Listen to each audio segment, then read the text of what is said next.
আমি IELTS online টেস্টের একটা প্রবলেম সলভ করি, রিডিং এর একটা কোয়েশ্চেন। তো সলভ করার সময় আমি রেকর্ডিংটা অন রাখছিলাম, and then this is a video. কিন্তু ইউজুয়ালি যেরকম আমি এক্সপ্লেনেশন দিয়ে দিয়ে রেকর্ডিংটা করি, এটা এরকম না, এখানে অডিও রেকর্ডিংটা পরে করতেছি। যাই হোক, আহ, এই কোয়েশ্চেনটা সলভ করতে গিয়ে আমি তিনটা মিস্টেক করছি। তিনটা ছাড়া মোটামুটি 37টাই আমার কারেক্ট আনসার ছিল। তো আমি বলে দিব কোথায় কোথায় আমার মিস্টেক গুলো হয়েছে। তো এ- এই ভিডিওটা করার সময় আমি কিছু কথা বলবো, যেটা হচ্ছে যে how you should approach the problems, how to do this, right? অনেক স্টুডেন্টের সবচেয়ে বড় প্রবলেম হচ্ছে যে তারা দুইটা জিনিস জানে না।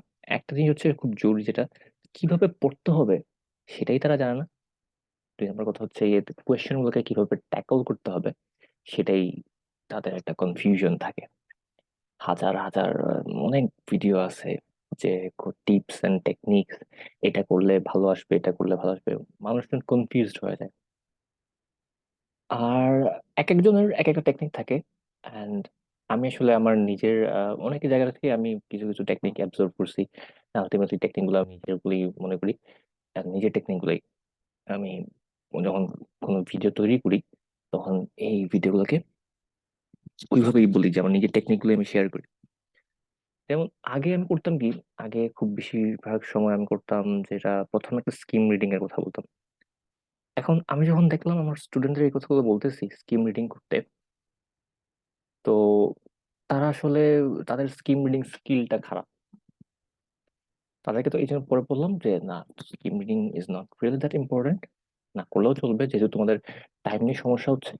স্কিম রিডিংটা একদম শুরুতে না করে you should start with the questions, read the questions first.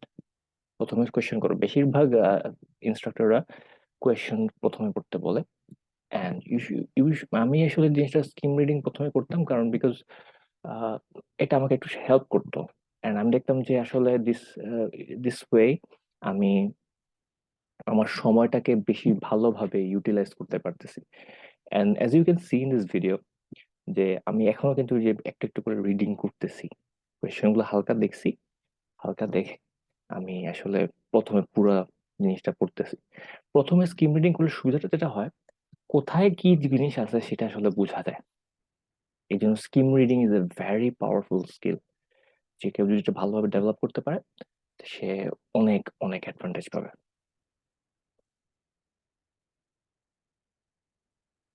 দেন যে জিনিসটা করতে হয়, কোয়েশ্চেন সিলেক্ট করা।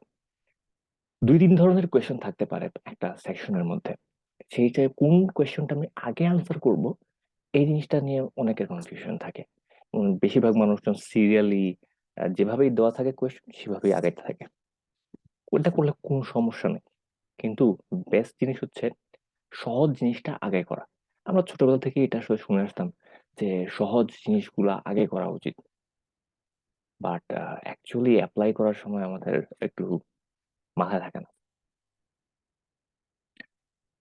তো এখানে অ্যাজ জিনিসটা আমার কাছে মনে হয় ফিল ইন দ্য ব্ল্যাঙ্কস সবচেয়ে সহজ, এবং এই জিনিসটা সবার আগে আনসার করা উচিত।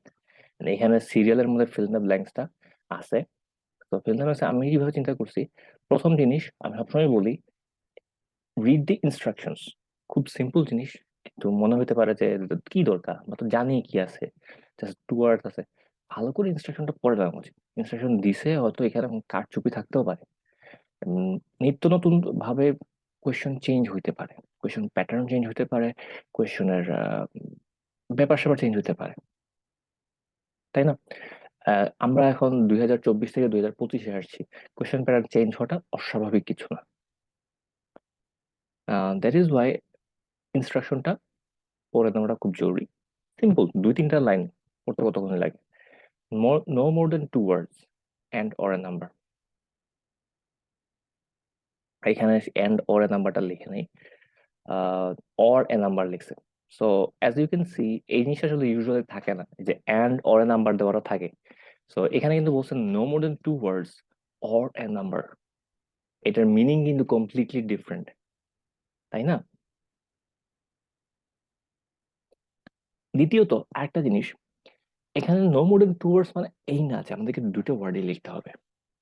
আমাদের সবসময় চেষ্টা করা উচিত, যদি সিঙ্গেল ওয়ার্ডে সম্ভব সিঙ্গেল ওয়ার্ড, যদি দুটো ওয়ার্ড লাগে দুটো ওয়ার্ড, অ্যান্ড যদি হয় একটা নাম্বার থাকে তো আরেকটা নাম্বার। আচ্ছা, এখন তাহলে কোয়েশ্চেন গুলো শুরু করি। প্রথমত আমরা কি করব, as you know I have skim read this first, আমার স্কিম রিডটা হয়ে গেছে, এবং ফিল দ্য ব্ল্যাঙ্কস এর আনসার গুলো সিকোয়েন্সিয়ালি আসবে। অরিজিনস এর কথাবার্তা এখানে একদম প্রথমে বলা হইতেছে, এন্ড এখানে একটা লাইন আছে, the origins of the word Viking itself are obscure. It may mean a Scandinavian pirate, or it may refer to an inlet or a place called Vik in modern-day Norway from where the pirates came. These various names, Vikings, Norse, আচ্ছা বাকিগুলো লাগবে না। তো আমরা এখানে কয়েকটা জিনিস পাইতে পারছি, আমরা জানি যে দ্য অরিজিনস, এটা আমরা যদি বাম দিকে দেখি জায়গাটা, এই জায়গাটা হচ্ছে অরিজিনস।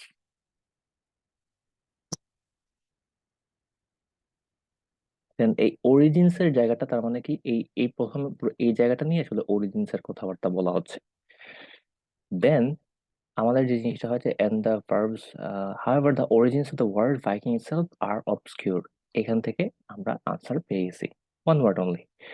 স্ক্যান্ডিনেভিয়ান পাইরেট এটাও হইতে পারতো, কিন্তু আমরা যদি লাইনটা লক্ষণ করি, word Viking is obscure, it may mean, word Viking means যদি দেওয়া থাকতো তো আমরা এই যে স্ক্যান্ডিনেভিয়ান পাইরেট অন্যান্য জিনিসগুলো কনসিডার করতাম।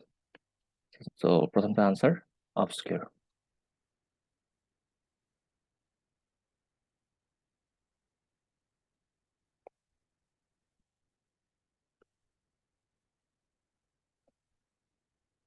এরপর যে জিনিসটা আছে, dates of the Viking age, তাই না?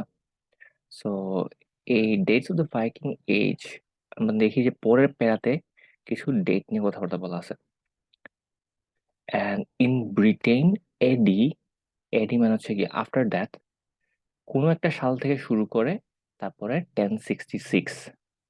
আমরা যদি এখানে দেখি, Viking sail to England in AD 793 to storm coastal monasteries and subsequently large swathes of England fell under Viking rule. In it, several Viking kings sat on the English throne.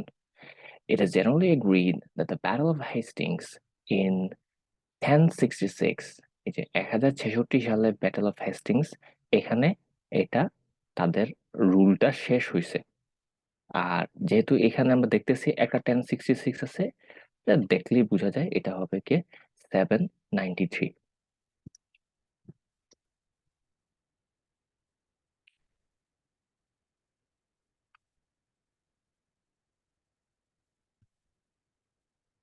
পরের question, territorial extent. কোয়েশ্চনটা বুঝতে হবে, territorial extent বলতে বোঝানো হয়েছে তাদের টেরিটরিটা কতটুকু পর্যন্ত extended ছিল, অর্থাৎ পরিধি বা কতটুকু পর্যন্ত ছড়ানো ছিল তাদের টেরিটরি ভাইকিংসদের। In doubt, but most of Europe possibly raided as far away as, অর্থাৎ ঠিক কত দূর পর্যন্ত তারা রেড করছে সেটা তারা জানতে চেয়েছে। এই যে এই প্যারাতে লাস্টের লাইনটা, raided as far away as north west Africa, copy করলাম নর্থ ওয়েস্ট আফ্রিকা। আপনারা যদি কম্পিউটার বেসড এক্সামকে কনসিডার করেন, কম্পিউটার বেসড এক্সামে আপনারা কপি পেস্ট করতে পারবেন, প্যাসেজ থেকে কপি করে ডাইরেক্ট পেস্ট। আর রিডিং এর ক্ষেত্রে সবসময় বলি, ঠিক যেভাবে আছে রিডিং এ এক্স্যাক্টলি ওই ওয়ার্ডটাই দিতে হয়, আমরা ওয়ার্ডকে কখনোই চেঞ্জ করতে হয় না। অর্থাৎ আপনি যদি পেপার বেসটাও লিখেন, এটা আপনি বেসিক্যালি কপি পেস্টই করতেছেন, এটা মাথায় রাখবেন। The issue of control and extent is complex. আচ্ছা, পরের কোয়েশ্চনটা হচ্ছে end of the Viking age. Vikings had assimilated into কোনো একটা কিছু, এই যে assimilated into local populations, এটা ডাইরেক্টলি দেওয়া আছে, and adopted a new system. Last লাইনটা যদি আমরা দেখি, but by the end of the age they had permanently accepted a new monotheistic religious system, Christianity.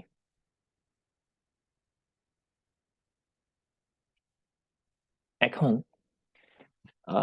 আপনারা অনেকের কাছে মনে হতে পারে যে অ্যাকসেপ্টেড, এই যে নিউ নিউ এর পরে মনোথেইস্টিক রিলিজিয়াস সিস্টেম।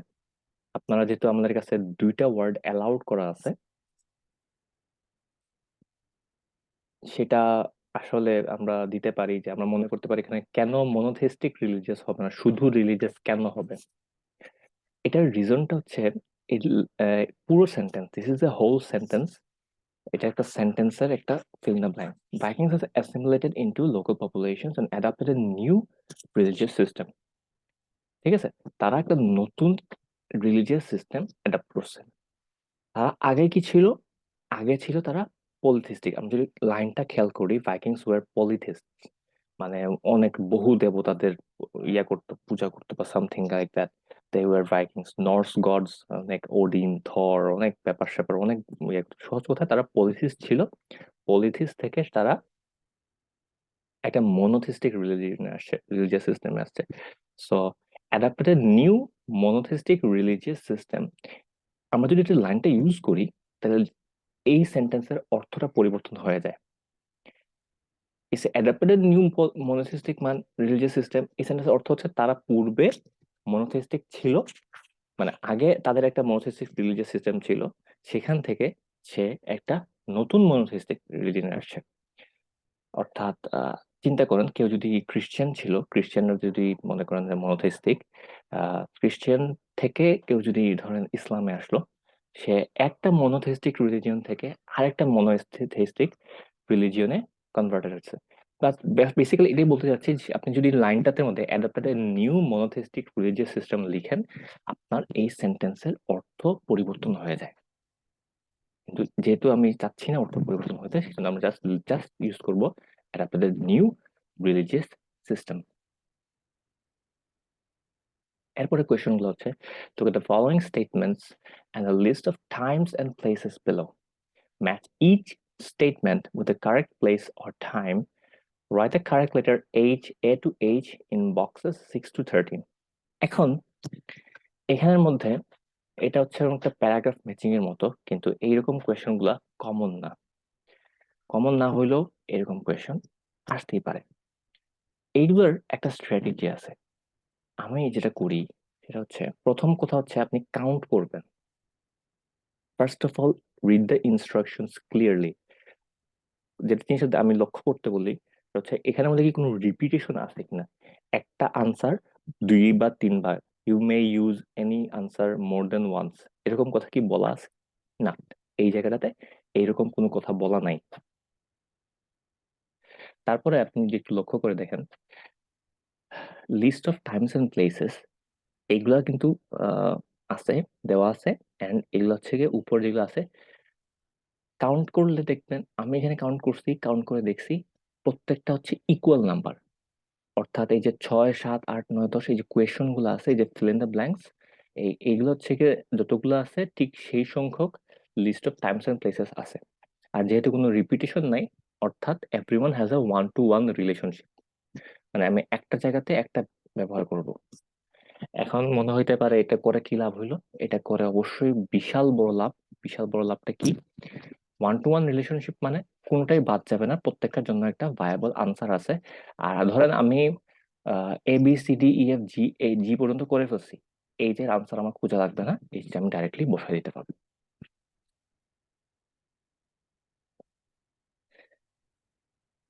আমি এইখানে এইটার স্ট্র্যাটেজির জন্য আমি এটা শুরু করবো হচ্ছে list of times and place থেকে। Because আমি যেহেতু স্কিম রিডিং করছি ইন দি ইউকে টুডে, আমি জানি যে এই জিনিসগুলা সিরিয়ালি অ্যাপিয়ার করছে। ওকে,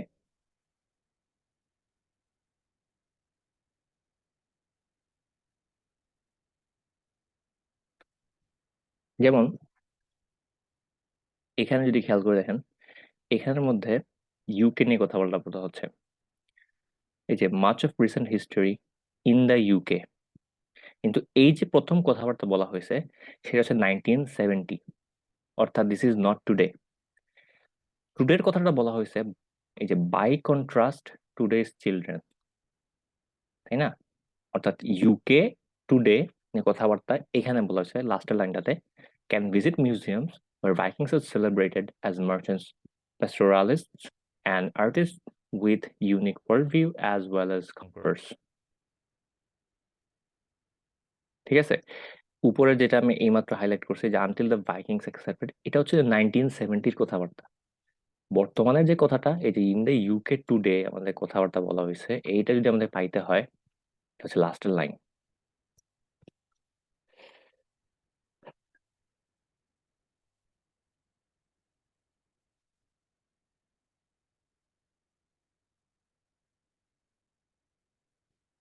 এখানে অপশন আমরা দেখি, এই যে 9 নাম্বার যেটা, young people can learn about biking culture and economic activities. যে লাস্ট লাইনটা যদি খেয়াল করি, এই যে কালচার, যে মার্চেন্ট প্যাস্টোরালিস্ট, এগুলা কি, এগুলো হচ্ছে ইকোনমিক অ্যাক্টিভিটিস। আর্টিস্ট, আর্টিস্টটা হচ্ছে কালচার। সো কালচারাল যে ইয়াং, যে টুডেস চিলড্রেন, চিলড্রেন মানে কি ইয়াং পিপল। তাহলে আমরা বুঝতে পারতেছি যে 9 নাম্বারটা এ, অর্থাৎ ইন দা ইউকে টুডে, যেটার সঙ্গে ম্যাচ হয়েছে। এখন আমি কি করলাম, যেটা ম্যাচ কাজ শেষ সেটাকে আমি একটু হাইলাইট করে রেখে দিব। নেক্সট জিনিস, ইন 19th সেঞ্চুরি নরওয়ে, এখানে আমরা কি পাইলাম, 19th সেঞ্চুরি পাইছি। পাওয়ার পরে এখানে কি পাইলাম, তিনটা কান্ট্রি, ডেনমার্ক, নরওয়ে, সুইডেন। খেয়াল করে দেখেন, বি সি ডি তিনটাই কিন্তু আমরা আছেন, নরওয়ে, সুইডেন আর ইংল্যান্ড, এরপরটা হচ্ছে ডেনমার্ক। তো এটা একটু কনফিউজিং, অর্থাৎ আমরা এই পুরা প্যাসেজের মধ্যে বি সি ডি ই, এই চারটার আনসার আমরা এই পুরো এই প্যাসেজের মধ্যে পাবো। এই ফুল প্যাসেজটার, প্যারাগ্রাফটার মধ্যে বি সি ডি ই, এই চারটার আনসার আছে।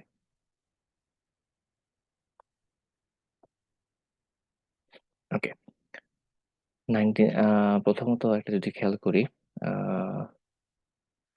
Denmark had been beaten in war, Norway had become independent, so Norwegians sought to create separate identity for themselves। আমরা একটা নরওয়ের একটা ব্যাপার পাইছি, যে নরওয়েজিয়ান তারা কি চেষ্টা করছে, বা আমি যে লাস্টের লাইনটা দিয়ে শুরু করছিলাম, এখানে আসলে পড়ার পরে Sweden was keen to boost its image with rich archaeological finds to show the glory of Viking past। এখন মনে রাখতে হবে, এই পুরো প্যারাগ্রাফটা 19th সেঞ্চুরি, যে কান্ট্রি পাবো এটা হচ্ছে 19th century, Norway, Sweden, England. Sweden কি চেষ্টা করছে, was keen to boost its image with rich archaeological finds to show the glory of Viking past.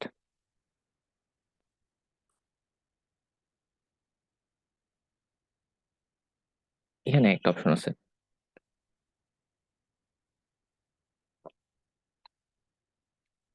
এই যে Vikings, Viking conquests are exaggerated to bolster the country's ego after a territorial loss. Sweden, meanwhile, had relinquished Norway to the Norwegians and Finland to the Russians. এর মানে কি হইলো, যে Sweden যেটা ছিল তাদের টেরিটরি লস হয়েছে, লস হওয়াতে তারা কি করছে, তারা এক্সাজারেট করে তাদের ভাইকিংস এর গ্লোরিকে বুস্ট আপ করছে। সো এই 12 নম্বরের আনসারটা হচ্ছে সুইডেন, 19th সেঞ্চুরি, সুইডেন।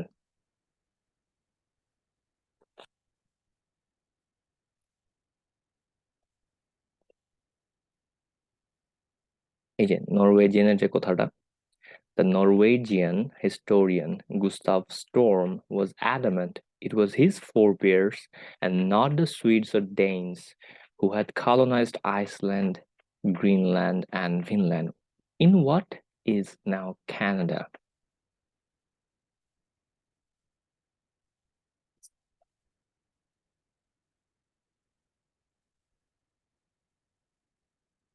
এই যে একটা আছে যে an historian, এখানে যেটা আছে, এই যে এখানে কথাটা শুরু হয়েছে, the Norwegian historian Gustav Sturm.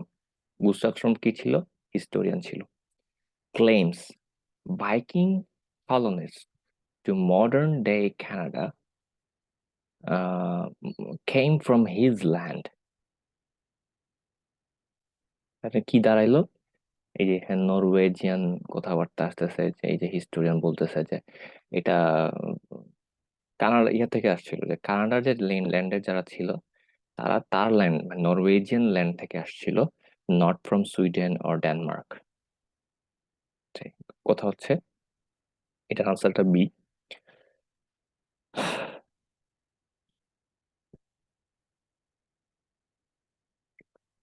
Norway পাইছি, সুইডেন পাইছি, ইংল্যান্ড দরকার।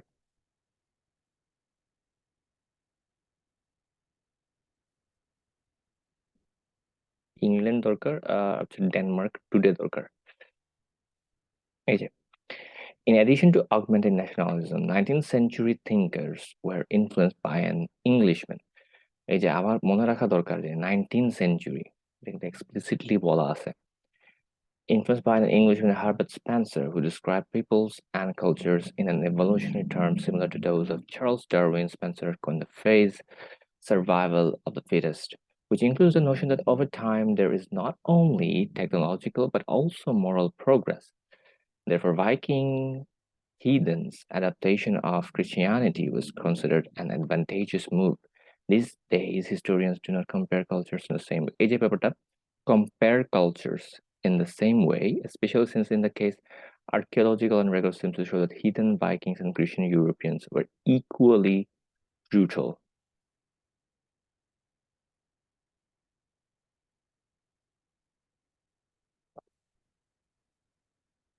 এখন এটা আসলে ডাইরেক্ট রিলেশন রিলেটেড কোনো আনসার পাওয়া যায় না।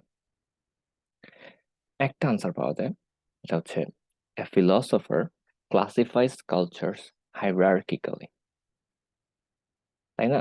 এই যে influence by Englishman Herbert Spencer, সে যে একটা ফিলোসফার এটা কিন্তু বলা নাই, বাট আমরা ধরে নিতে পারি 19th century thinkers were influenced. 19th century thinkers, এই thinkers এবং philosophers similar words, okay, synonyms.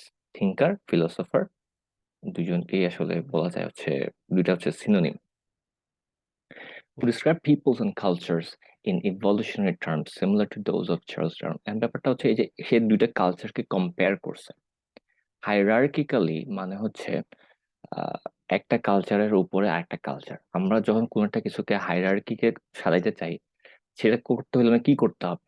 Compare করতে হবে। তারপর Viking heathens adoption of Christianity that was considered an ব্যাপার আছে, these days historians do not compare cultures in the same way.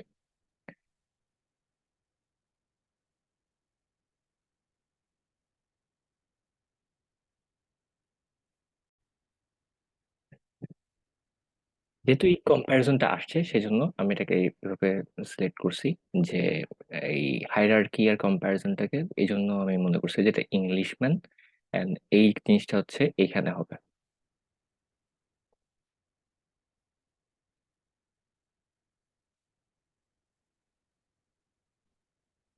তারপরে যে question, এই যে জিওগ্রাফার documents Viking culture as it happens, তাই না? এখানে আছে হচ্ছে একটা পার্সিয়ানের কথা বলা হয়েছে, views of Vikings change according to not only forces affecting historians.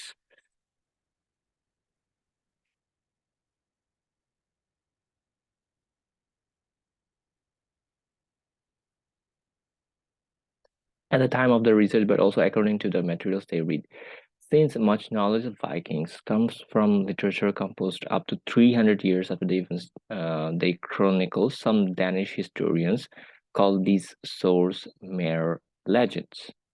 So Denmark নিয়ে আমরা একটা জিনিস পাইলাম, যে historians assert that Viking history is based more than on legends than facts.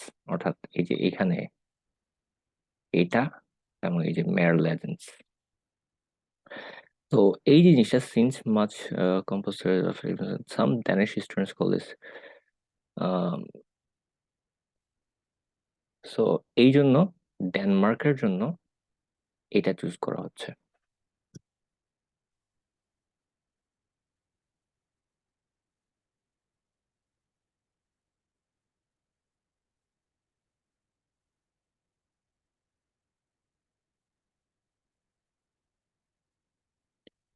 খেয়াল করে দেখি পুরো জায়গাটার মধ্যে কিন্তু ডেনমার্ক একটাই আছে, সো দ্যাট ইজ ওয়াই এখানে যে টুডে অথবা 19th সেঞ্চুরি এগুলো আমার আসলে কনসিডার করা লাগতেছে না। এই প্যারাগ্রাফটার মধ্যে কিন্তু টাইমের কোনো কথা বলা হয় না, যেটা টুডে নাকি 10 বছর আগে না 100 বছর আগে না 20 শতাব্দী না 19 শতাব্দী। আমার টাইমটা কনসিডার করা লাগতেছে না, বিকজ পুরো আনসার এরিয়াগুলোর মধ্যে শুধুমাত্র একটাই আছে, ডেনমার্ক। ইট ইজ ওয়াই এই যে ডেনমার্কের জিনিসটা এটা আমি এখানে বসাবো।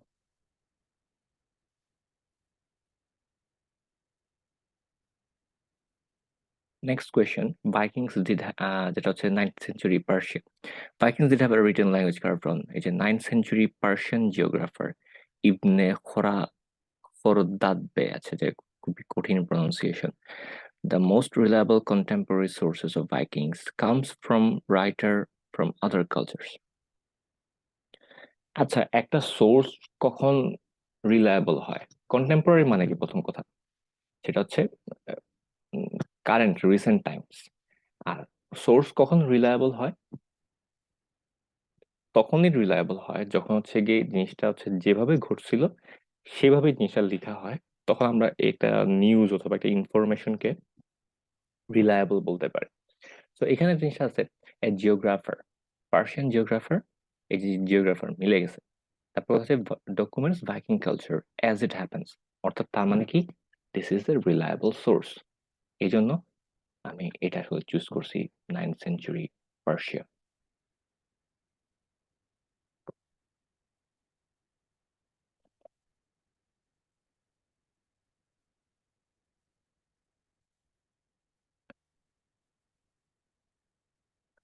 এই যে in mid 20th century Soviet union, তারা কি মনে করতো? তারা মনে করতো যে তারা আসলে আনরিলেটেড টু ভাইকিংস।